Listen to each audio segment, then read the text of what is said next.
ఇప్పుడు ఒకటండి, రాజకీయాల్లో ఉన్నోళ్ళకే రాయి పడినా, ఆటు పడినా, ఇటు పడినా వస్తుంటాయి. అయితే రాజకీయాల్లో జగన్మోహన్ రెడ్డి గారికి మీద దాడి జరిగినా, అది శర్మిలమ్మ మీద, వైఎస్ వివేకానంద రెడ్డి మీద ఎవరి మీద దాడి జరిగినా అది దాడే తప్పే. 100% దాన్ని మనం ఖండించవలసిందే. కాకపోతే ఏంటంటేనంటే 2019లో జరిగిన దాడి ఈరోజు దాకా కూడా జగన్మోహన్ రెడ్డి గారు కూడా సీరియస్గా పట్టించుకోలేదేమో. 5 సంవత్సరాలుగా దాకా ఆయన ఎవిడెన్స్కి కూడా రాలేదు. ఎవిడెన్స్కి కూడా కాకుండా ఆ కోర్టులో 4.5 సంవత్సరాలు దాదాపు అలాగ ఉండిపోవడం వల్ల ఒకవేళ నిజంగా ఆ అబ్బాయి నిజంగా తప్పు చేశాడు అనుకుంటే ఆ అబ్బాయిని మీరు వదులుతున్నాను అనుకుంటే సానుభూతి కోసం అంటే మీరు క్షమాభిక్ష పెట్టచ్చు. లేదనుకుంటే మీరు నిజంగా సీరియస్గా తీసుకుంటే నా మీద ఎవరు చేశారు, అసలు ఇదేంటిది, ఇలా నా మీద ఎందుకు మీరు చేయించారు అనేది సీరియస్గా తీసుకొని మనం గట్టిగా ఒక 2-3 ఇయర్స్లోనే మనం ఇమీడియట్గా ఆ కేసుని మనం చేయించవచ్చు. కానీ చాలాసార్లు కాలయాపన చేసి డేట్స్ తీసుకొని టైం తీసుకొని ఇంప్లూడింగ్ పిటిషన్ సంథింగ్ ఇది జరిగాయి.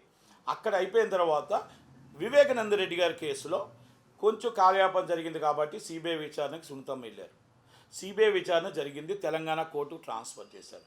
అక్కడ కూడా ఈరోజు దాకా సొంత బాబాయ్ ఈరోజు దాకా ఎవరు చంపారో తెలియకుండా మళ్ళీ మన ఎలక్షన్లో ఆ పేరు ఎత్తి ఏమన్నారు, పైన దేవుడికి తెలుసు, నాకు తెలుసు, జనాలకు తెలుసు. జనాలకైతే ఎవరికి తెలియదు అంటున్నారు. వాళ్ళంతా మరి ఎవరికి తెలియదు, ఎవరు చేశారో తెలియదు అంటున్నారు.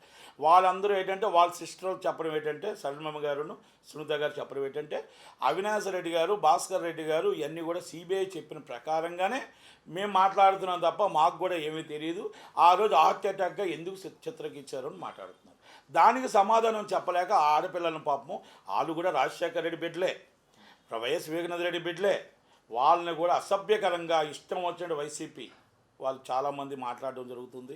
వాళ్ళ కుటుంబంలో విమలమ్మ గారు ఆమె మాట్లాడారు. ఆమె కూడా మేనత్తే, వీళ్ళకి మేనత్తే, అలాగే ఆయనకి మేనత్తే. ఆమె మాట్లాడిన మాటల్లో కూడా మరి ఒక సైడే మాట్లాడినట్టు కనబడుతుంది. వీళ్ళు ఆడపిల్లలు ఏం తప్పు మాట్లాడట్లేదమ్మా, వాళ్ళు కూడా కరెక్ట్గానే మాట్లాడుతున్నారు. వాళ్ళు అడిగింది న్యాయం అడుగుతున్నారు. మీరు ఇందాక లేదు ఇందాక చూశాను, కొంగు పట్టుకొని ఓటు అడుక్కుంటున్నారు. రాజశేఖర్ అని ఉంటే అది తగున అన్నారు. కొంగు పట్టుకొని ఓటు అడగట్లేదు, చాచి నేను నించున్నాను నాకు ఓటేయండి అని అడుగుతున్నది ఆ అమ్మాయి అడుగుతున్నప్పుడు ఆ అమ్మాయి ప్రజలను ఓటు అడుక్కుంటుందే తప్ప ఎదుటి వాళ్ళని ఎవరిని కించపరచలేదు. మీ మేనగోడలు ఎప్పుడు కూడా ఎవరిని ఎదుటి వాళ్ళని మాట్లాడలేదనేది ఒక్కటి మాత్రం తెలుసుకోగలగాలి. కనుక వాళ్ళ మీద కూడా విమలమ్మ గారిది ఒక్కసారి ఆలోచించండి, మీ అంతరాత్మకు ఆలోచించండి. చనిపోయిన మీ అన్నయ్య గారు ఎలా చనిపోయారో పని మీకు తెలిస్తే మీరైనా చెప్పండి, సిబిఐకి చెప్పండి. పని ఎవరు చంపారో బయట తిరుగుతున్నారంటే మీరు చెప్పండి పోని. కనుక ఎవరూ చెప్పకుండా ఏమీ చేయకుండా ఈ విధంగా ఉండడం అనేది ఎంతదాకా కరెక్ట్ అనేది ఒకటి. వాళ్ళ కుటుంబానికి ఈ ఈ గొడవలు అనేది ఇలా రావడం అనేది అది ఇప్పుడు ఈ రాజశేఖర రెడ్డి గారి కంటే ముందు ఇప్పుడు తర్వాత వచ్చే తప్ప రాజశేఖర రెడ్డి గారు ముందున్నప్పుడు మాత్రం అంత కుటుంబం అంతా ఒక్కటే కుటుంబమై ఉంది. అది మాత్రం నాకు బాగా తెలుసు. ఇది అంటే ఈ సానుభూతి పొందడం అనేది బాగా వర్కౌట్ అయింది, పదే రిపీట్ అవుతుంది అని అనుకోవచ్చు. ఒక్కసారి సానుభూతి వస్తుందో రెండోసారి సానుభూతి అవుతుంది. ఇప్పుడు ప్రజలు మాట్లాడుకుంటున్నారు. ప్రజలు ఏం మాట్లాడుకుంటున్నారంటే ఆ రోజు కోడికత్తి కేసు అన్నారు, తర్వాత వచ్చి వివేకానంద రెడ్డి గారు అన్నారు, బాబాయ్ అన్నారు, మొత్తం టోటల్గా అన్నీ అన్నారు. ఆ రోజు సానుభూతి ఒక్క ఛాన్స్ అన్నారు. కానీ ఈసారి మళ్ళీ ఇదేంటిది, ఇది ఏంటి పాపం, ఆయనకి ఏంటి ఈ బాధ, ఆయనకే దెబ్బ తగలడం ఏంటి, ఆయనకే రావడం ఏంటి, ఇవన్నీ కష్టాలను. కనుక ఇది నిజమా అబద్ధమా, పోలీసులు నిగ్గు తేల్చితే బాగుంటుంది, నిగ్గు తేల్చకుండా ఇది కూడా ఎలాగ నీళ్ళు కారుస్తారా అని అనుమానాలు జనాలకు ఉన్నాయి, నటుకుమార్కి లేవు. కనుక ఆ అనుమానాలు నిగ్గు తేల్చమని పోలీసులను అడుగుతున్నాం. కనుక ఒక్కసారి సెంటిమెంట్ వస్తుంది, రెండోసారి సెంటిమెంట్ రాదు. ఇది కంపల్సరీ ఏదో జరిగిందనేది జనాల్లో ఊహాగానాలు ఉన్నాయి అంతే.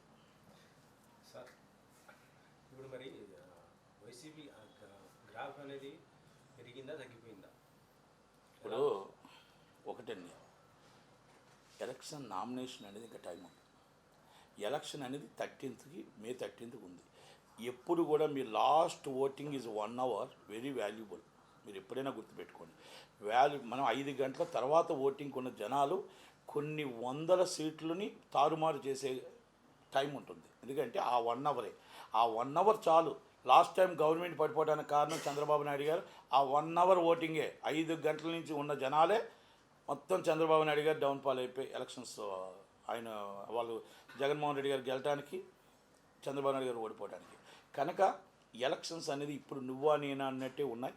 ఆ నువ్వా నేనా నేనా నువ్వా అన్న దాంట్లో ఉన్నాయి. రేపు ఎలక్షన్ తర్వాత నామినేషన్లు వేసి విత్డ్రా 29 తర్వాత మే 1 నుంచి ఎలక్షన్స్లో నువ్వా నేనా అన్న ఫైట్లో నుంచి ఎవరు నెగ్గగలుగుతారు, ఎవరు తగ్గగలుగుతారు అనేది ఉంటుంది. అంతే తప్ప ఈ విధంగా ఈ రాజకీయాలు ఇది పనికిరావండి. జనాలు నేర్పులు, జనాలు తెలివొచ్చింది, జనాలుగా ఆలోచిస్తున్నారు. మే 13th ఎవరికి ఓటు వేయాలి, ఎవరికి ఓటు వేయకూడదు. ఓకే, నిజంగా మన రోడ్లు బాగున్నాయా, మన జగన్మోహన్ రెడ్డి గారికి ఓటేద్దాం. మనకు రాజధాని ఉందా, మన జగన్మోహన్ రెడ్డి గారికి ఓటేద్దాం. నిజంగా మనకు మొత్తం టోటల్గా ఈ మందుల రేట్లు ఎంత ఉన్నాయి, బియ్యం రేట్లు ఎంత ఉన్నాయి, దినుసుల రేట్లు ఎంత ఉన్నాయి, మన పప్పుల రేట్లు ఎంత ఉన్నాయి, ఉప్పుల రేట్లు ఎంత ఉన్నాయి, డీజిల్ రేట్ ఎంత ఉంది, పెట్రోల్ రేట్ ఎంత ఉంది, దాంట్లో పక్క రాష్ట్రంలో డీజిల్ రేట్ ఎంత ఉంది, మన రాష్ట్రంలో డీజిల్ రేట్ ఎంత ఉంది, అసలు ఎన్ని టోటల్గా మన డెవలపింగ్ ఎంత ఉంది, మనకు నిరుద్యోగ వృత్తి ఎంత ఇచ్చారు, ఎన్ని పరిశ్రమలు తీసుకొచ్చారు, ఇన్ని పరిశ్రమలకి ఎన్ని లక్షల మంది ఉద్యోగాలు ఇచ్చారు, ఎంత దాకా మనకి ఇన్కమ్ వస్తుంది, ఎన్ని లక్షల కోట్లు మనం అప్పులు అయ్యాం, పోలవరం కట్టామా కట్టలేదా, ఇలాంటివన్నీ కూడా పరిణలోకి తీసుకొని జనాలు మే 13th ఎన్ని నిజంగా కానీ చేయగలిగితే జగన్మోహన్ రెడ్డి గారికి బంపర్ మెజార్టీతో ఓటేస్తారు. ఒకవేళ నిజంగా రోడ్లు బాగులేకపోతే, నిజంగా పంచాయతీలు డెవలపింగ్ కాకపోతే, నిజంగా పరిశ్రమలు రాకపోతే జగన్మోహన్ రెడ్డి గారిని ఓడించి చంద్రబాబు నాయుడు గారికి పట్టం కడతారు, కూటమికి పట్టం కడతారు. అంతే తప్ప ఒకటి. రెండోది, ఇక్కడ జనాలు ఒకప్పుడు వేరండి, ఇప్పుడు వేరండి. నేను 138 సార్లు టింగ్ టింగ్ కొట్టాను, నాకు ఆల్రెడీ బటన్ నొక్కాను, నాకు 2 సార్లు బటన్ నొక్కండి అన్నారు. 100% బటన్ నొక్కడానికి మే 13వ తారీఖు జనాలు రెడీగానే ఉన్నారు. అది జగన్మోహన్ రెడ్డి గారికి బటన్ నొక్కుతారా, చంద్రబాబు నాయుడు గారి కూటమికి బటన్ నొక్కుతారా, జనాలు నిర్ణయిస్తారు. న్యాయ నిర్ణేతలు జనాలే. వాళ్ళ ఇంటికి కరెక్ట్గా కరెంట్ వస్తుందా, మీ ఇంటికి కరెంట్ వచ్చి కరెక్ట్గా కరెంటు బిల్లు లాస్ట్ టైంలో 100 రూపాయలు ఉందా, ఈరోజు 500 రూపాయలు ఉందా, 24 గంటలు రైతులకు కరెంట్ ఇస్తున్నామా, మోటార్లు బిగించేటప్పుడు ఏఈలు లంచం తీసుకోకుండా మమ్మల్ని ఇబ్బంది పెట్టకుండా ఉన్నారా, అలాంటివన్నీ కూడా ఉన్నాయి. రైతు నిజంగా